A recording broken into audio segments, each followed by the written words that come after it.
सकाळ सर्वांना. मी प्राची स्वागत करते अगदी मनापासून तुमचं नवीन एका व्हिडिओमध्ये. नवीन दिवसाची नवीन सुरुवात छान अशी झालेली आहे आणि आज आहे रक्षाबंधन. तर तुम्हाला आणि तुमच्या परिवाराला रक्षाबंधनच्या खूप साऱ्या शुभेच्छा. आणि आज श्रावण महिन्यातला तिसरा सोमवारी आहे, तर तुमच्या सगळ्या मनातल्या चांगल्या इच्छा आज पूर्ण होते हीच माझी महादेवांना प्रार्थना. आणि व्हिडिओला केलेली आहे सुरुवात. जर व्हिडिओ आवडला तर तुम्हाला व्हिडिओला लाईक आणि चॅनलला सबस्क्राईब करायला अजिबात विसरू नका. तर चला आता पिऊला मी राखी बांधून घेते, पिऊचं आवरून घेते. आणि आता वाजलेले आहेत 9. तर माझी सगळी घरातली कामं आवरलेली आहेत.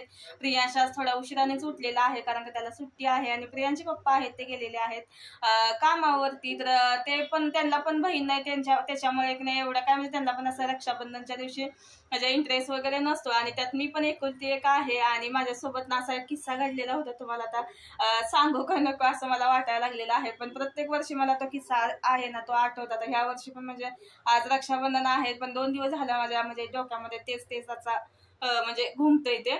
आणि पियूला मागच्या वर्षी ना त्याच्या बहिणीने राखी बांधलेली होती. मावस बहीण पियूची आलेली होती मागच्या वर्षी पुण्यावरून. तर ह्या वर्षी नाही आली ती, तर नाही पॉसिबल झालं तिला. आणि आमचं प्लॅनिंग झालेलं की म्हणजे तिकडे जायचं पण ते अचानक कॅन्सल झालं. त्याच्यामुळे आता मीच बांधणार आहे पियूला राखी. आणि मला मावस भाऊ आहेत 2 आहेत, सक्का भाऊ नाहीये पण मावस भाऊ 2 आहेत. तर ते गावी असतात आणि गावी असते तर मी राखी बांधली असते त्यांना, पण ते आता पॉसिबल होऊ शकत नाहीये. त्याच्यामुळे आता पियूला राखी बांधून घेते.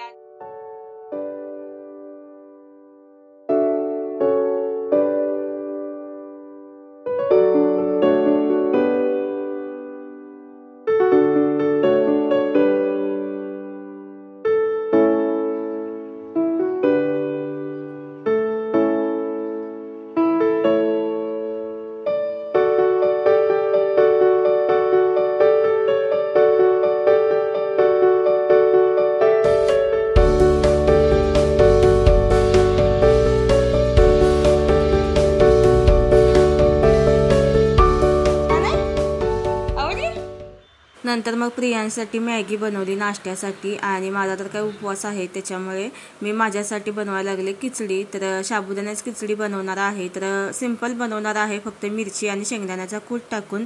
तर लहानपणी माझ्यासोबत रक्षाबंधन दिवशी झालेला किस्सा तुम्हाला सांगते खिचडी बनवत.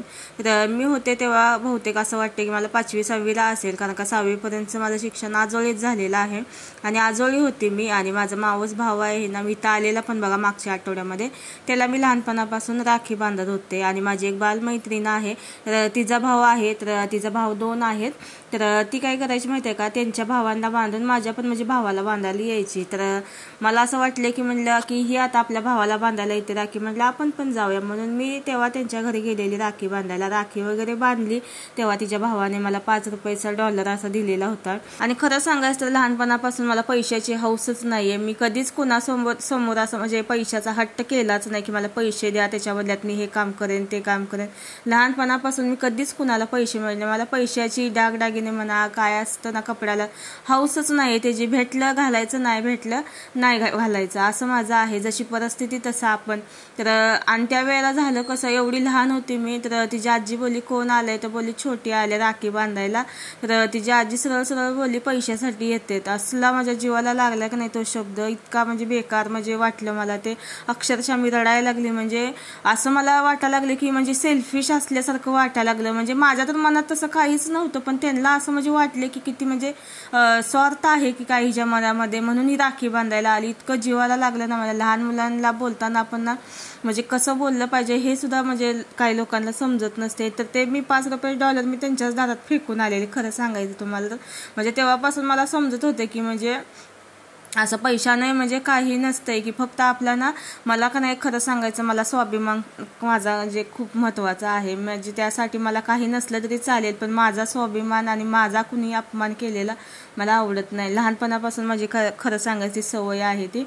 आणि मी ना स्वतःच्या स्वाभिमानासाठी खरंच मी लढते पण भांडते पण आणि सगळंच काय. मग त्याच्या पुढे काही मला समजत नाही. तर मी तसा ते डॉलर आहे ना तिथंच फेकून आलेले. अगं काय झालं काय नाही म्हटलं, घ्या तुमचे तुम्हाला पैसे म्हटलं.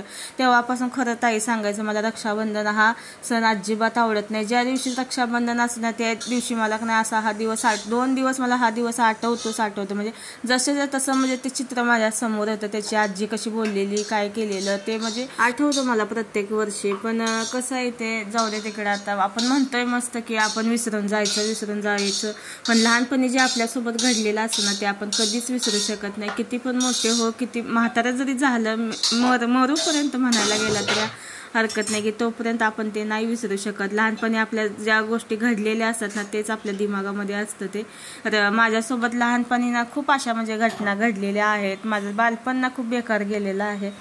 तर चला असो, पण तेव्हापासून म्हणजे एक गोष्ट कळाली की जे आहे ते आहे आणि जे नाही ते एक्सेप्ट करायचं आणि सरळ मार्गाने आपलं चालायचं. म्हणजे एक अनुभव, म्हणजे लहानपणापासूनच एक असे अनुभव माझ्यासोबत असे घडत आलेत ना, म्हणजे प्रत्येक असे एक असे म्हणजे घटना घडत आलेत ना, त्याच्यातूनच माणूस खरं सांगायला गेलं तर म्हणजे असं म्हणजे मोठा होत असतो. आणि मोठं झाल्यानंतर आपल्याला समजतं की आपण कुठं होतो आणि कसं झालं, आपल्यासोबत काय झालं. मग त्याच्यातून असं चांगल्या गोष्टी पण म्हणजे घडतात.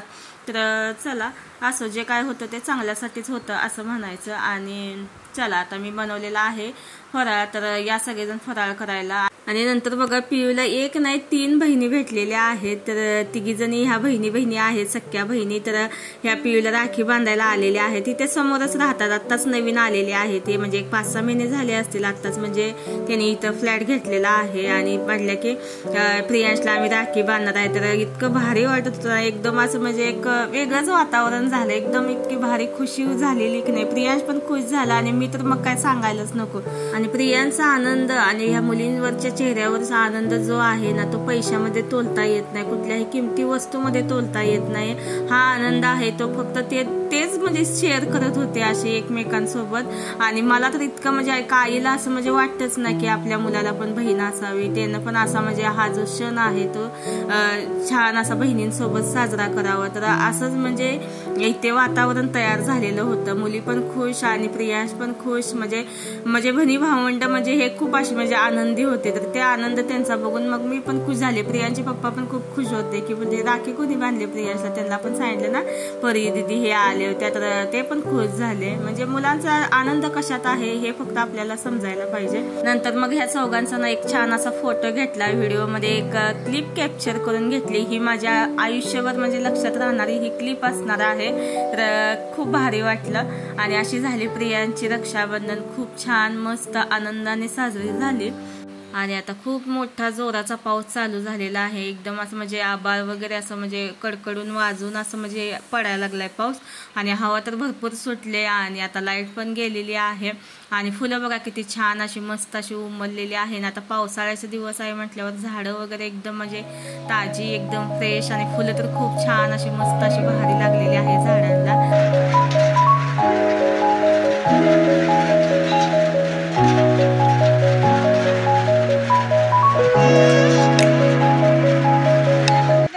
आहे साडी काढली मी, कारण का पाऊस भरपूर आहे बाहेर. अजून पाऊस म्हणजे थांबलेलाच नाहीये, थोडासा कमी झालेला आहे. आणि आता मी चालले बाहेर यासाठी की मला कुकर घ्यायचा आहे. कुकरचं म्हणजे खूपच असं म्हणजे खराब झालंय ते, कारण शिट्ट्या तर त्याच्या होतात पण जेवणच त्याच्यामध्ये शिजत नाही, असं त्याचा प्रॉब्लेम झालेला आहे. जसा घेतलाय ना कुकर तसा काय ना काय त्याचा प्रॉब्लेम चालूच आहे. त्याच्यामुळे म्हटलं हा कुकरच चेंज करून आणूया. तर बघूया बजेटमध्ये बसला तर नवीनच घेणार आहे, नाहीतर मग हायोच म्हणजे थोड्या दिवस रिपेअर करेन. तर तिथे गेल्यानंतर बघूया कसा काय भेटतो. चांगला भेटला, बजेटमध्ये भेटला तर नवीनच घेणार आहे. तर चला आता तिथे गेल्यानंतर आपण बोलूया. आणि प्रियांश गेलेला आहे खाली त्याच्या पप्पा सोबत, त्यांचं काय ऑफिसमध्ये काम होतं सोसायटीच्या, तर त्यांच्यासोबत तो गेलाय तिथे. तर त्याला घेते आणि नंतर मग आपण कुकर बघूया. आणि आता मी दुकानामध्ये आलेले आहे. तर हे 2 कुकर आहेत ना, एक 3 लिटरचा आहे आणि एक 2 लिटरचा आहे. तर ह्यापैकी मला एक पसंत आलाय आणि नवीनच कुकर घ्यायचा असं म्हणजे चाललेला आहे. आणि हा आपला जुना कुकर. तर घरी गेल्यानंतर तुम्हाला दाखवते की कोणता घेतलेला आहे ते. आणि आता घरी आलेली आहे. तर हा आणलेला आहे मी कुकर. तर 2 लिटरचा रोजच्या भाजीसाठी छोटासा कुकर एक घेऊन आले. आणि मोठा कुकर आहे तो मी फक्त रिपेअर करून आणला. तर तो देऊन ना दुसरा घ्यायचा माझा चाललेलं प्लॅनिंग, पण तो देऊन ना दुसरा घ्यायचा म्हणलं ना तर ते माझ्या बजेटमध्ये नव्हतं बसत आहे. तर त्याच्यामुळे म्हणलं ठीक आहे सध्या तरी आपल्याला एक छोटासा कुकर हवा आहे रोजच्या भाजीसाठी. त्याच्यामुळे मी हा छोटा 2 लिटरचा कुकर घेतला आणि आलेली आहे. आणि सकाळी मी भाजी बनवलेली तुम्हाला दाखवते. ह्या मोठ्या कुकरमध्ये ना 15 शिट्ट्या घेतल्या तरी त्या वाटाणा शिजलेला नव्हता. नंतर मग प्रियांचे पप्पा भाजीच घेऊन गेले नाहीत, फक्त चपाती घेऊन गेले आणि कॅन्टीनमधून भाजी घेतली आणि असं मग त्यांनी आज जेवण केलं सकाळचं. तर त्याच्यामुळे म्हटलं पहिल्यांदा कुकर घेऊन येऊया, नाहीतर मग रिपेअर तरी करून येऊया. त्याच्यामुळे की नाही मग आज गेले आणि आज रक्षाबंधनच्या दिवशी मस्त असं एक वस्तू घरामध्ये आलेली आहे आणि एखादी वस्तू अशी घरामध्ये आली म्हणजे आपला आनंद काय जगा वेगळाच असतो. तो कधी म्हणजे त्याच्यामध्ये जेवण बनवेन असं होतं. तर हा आहे आपला जुना कुकर, त्याची मी रिंग चेंज करून आणली आणि ते बोलतात की नाही होणार रिपेअर, त्याचं म्हणजे झाकण आहे ना ते बँड वगैरे असं झालेलं आहे असं ते बोलायला लागलेत. आणि नंतर मग हा छोटा कुकर आहे ना तो मी घासून वगैरे घेतला आणि हे स्टिकर आहे ना गरम असतं ना कुकर तेव्हाच काढायचं. नंतर मग असं काढायला गेलं ना ते चिपकून राहतं त्याला, असं म्हणजे अर्धवट निघतं ते आणि ते बरोबर दिसत नाही. त्याच्यामुळे ना थोडंसं भांडं असं गरम करायचं आणि हे स्टिकर काढून घेतलं मग मी.